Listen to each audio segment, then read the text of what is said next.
Today we are going to start the novel drug delivery system.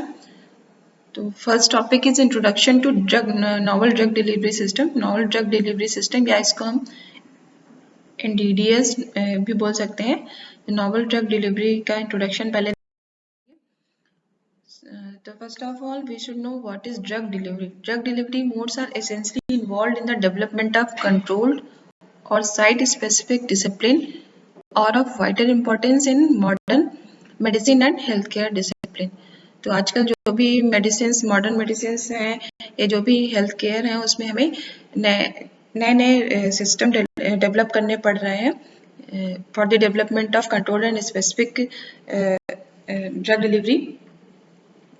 Controlled drug delivery systems seems to improve the availability of drugs by preventing premature degradation, clearance, and enhancing uptake. Thus, maintains drug concentration within the therapeutic window by controlling the drug release rate. अभी control जो भी drug delivery system है उनको develop करने की ज़रूरत क्यों है, ताकि जो भी हमारा ड्रग है वो साइट ऑफ एक्शन पे पहुंचने से पहले उसका प्रीमेच्योर डिग्रेडेशन ना हो, उसकी प्रॉपर थेरेपेटिक विंडो में रहे. Every drug molecule needs a delivery system to carry the drug to the site of action upon administration to the patient. तो जितने भी ड्रग मॉलिक्यूल है उनको एक डिलीवरी सिस्टम प्रोवाइड करना की ज़रूरत होती है ताकि वो अपने साइट ऑफ एक्शन पे पहुंच सके जब उसको पेशेंट उसको एडमिनिस्टर करे. What is the drug delivery system? The meaning of non-conventional, non-traditional is newer, novel. It is different methodology or a new approach for drug delivery other than conventional drug delivery system. जो novel drug delivery system है ये एक अलग approach है then non conventional approach है other than the conventional drug system. Conventional drug system में यहाँ पे कौन से आ जाते हैं, लाइक टैबलेट कैप्सूल, इनको हम ओरली लेते हैं.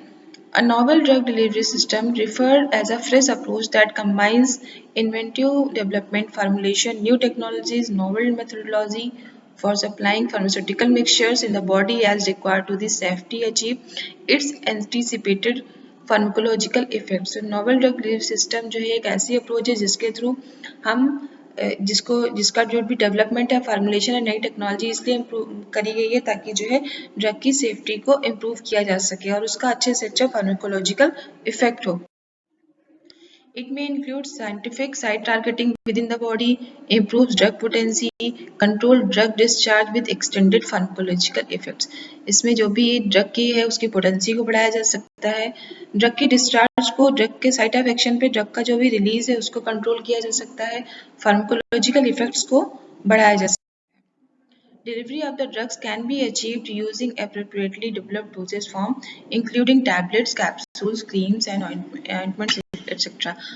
जो भी ड्रग की डिलीवरी है उसको हम नए डोजेज फॉर्म डेवलप कर सकते हैं टैबलेट, कैप्सूल, क्रीम्स इन सब के हेल्प से.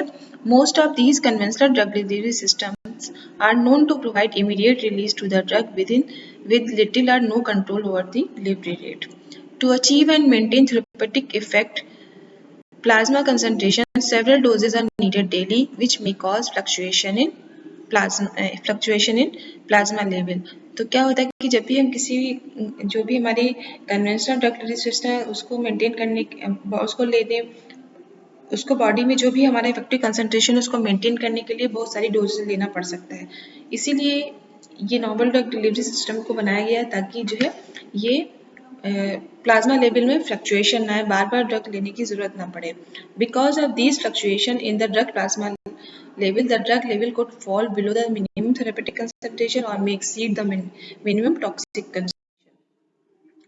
Such fluctuations result in unwanted side effect and intended therapeutic benefit to the patient is denied. Means जब भी हम कुछ जो डोजेस फॉर्म में उनको थेरेपेटिक वैल्यू अचीव करने के लिए उनको हमें बार बार लेना पड़ता है और इससे क्या होता है बार बार लेने से ये जो है थेरेपेटिक विंडो के बाहर भी जा सकता है और टॉक्सिक कंसंट्रेशन भी शो कर सकता है. तो इस फ्लक्चुएशन की वजह से क्या होगा बॉडी में अनवांटेड साइड इफेक्ट्स आते हैं. इसको डिनाई करने के लिए नोवल ड्रग डिलीवरी सिस्टम का से नई सिस्टम्स को डेवलप किया गया है. Sustain release and control release drug delivery system can reduce the undesired fluctuation. जैसे सस्टेन रिलीज है, control release drug delivery system, ये क्या है, नॉवल ड्रग डिलीवरी सिस्टम है। और इन सब के यूज से हम ये फ्लक्चुएशन हो रहा है ड्रग के लेवल में उसको हम कम कर सकते हैं या उसको रिड्यूस कर सकते हैं, और इस तरीके से हम साइड इफेक्ट को बढ़ा सकते हैं और जो भी थेरेपेटिक आउटकम है ड्रग का उसको इम्प्रूव कर सकते हैं। Ideally, a drug delivery system should deliver a specified amount of medication to the site of action at an appropriate time and rate as desired and demanded by the body. जो एक ideal drug delivery system होगा वो क्या करेगा, जितनी भी हमारे site of action पे मेडिसिन की जरूरत होगी उसको उसके अकॉर्डिंग अप्रोप्रिएट टाइम में उसको रिलीज करता रहेगा प्रॉपर रेट पे। Similarly the effect of doses forms and dosing intervals on therapeutic efficacy of drug have been recognized as important factor which may affect the treatment of disease. As a result of massive distribution of drugs to the non-target over tissue and body fluids, the amount of drug used in therapeutic doses is exceedingly higher than the amount required in the target tissues. As consequences, this leads to serious side effects during the course of treatment. Historically, drug delivery systems were developed for conventional route of administration, such as oral and intravenous. However, there has been an explosion in the research on delivery options for so-called non-conventional routes, such as transdermal, nasal, ocular, and pulmonary administration. तो main same यही चीज़ है कि drug delivery system conventional route के through सबसे पहले develop किया गया था, लेकिन उस केसेस में क्या हुआ कि फ्लक्चुएशंस ज़्यादा होने लगे, जिसको रिड्यूस करने के लिए नॉवल ड्रग डिलीवरी सिस्टम आए या नॉन कन्वेंशनल रूट आए, जैसे transdermal, nasal, ocular, pulmonary administration. To design and to produce new delivery system, a bioengineer must fully understand the drug and material properties and also processing variables that affect the release of drug from the system as well as pharmacokinetic properties of the drug in the body.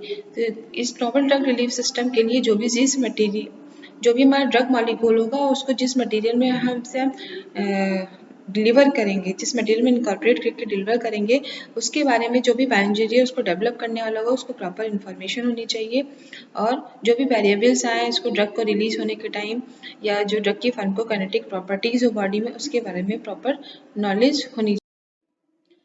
The main objective of drug delivery system, there are two main objectives: drug targeting and control release. Drug targeting means to deliver the drug to the desired location in the body, and control release to deliver a drug at a desired date over a desired length or time. जो भी novel drug delivery system को develop करने का दो ही main objective है। Drug targeting मतलब हमें जहाँ पे एक्शन चाहिए ड्रग का वहाँ पर एक्शन हो। कंट्रोल रिलीज मतलब एक जितनी देर के लिए हमें उसको एक्शन चाहिए और प्रॉपर रेट से ड्रग को रिलीज करें। So this was all about the introduction of novel drug delivery system. In next video, we will discuss about the classification of novel drug delivery system. Thanks for watching the video.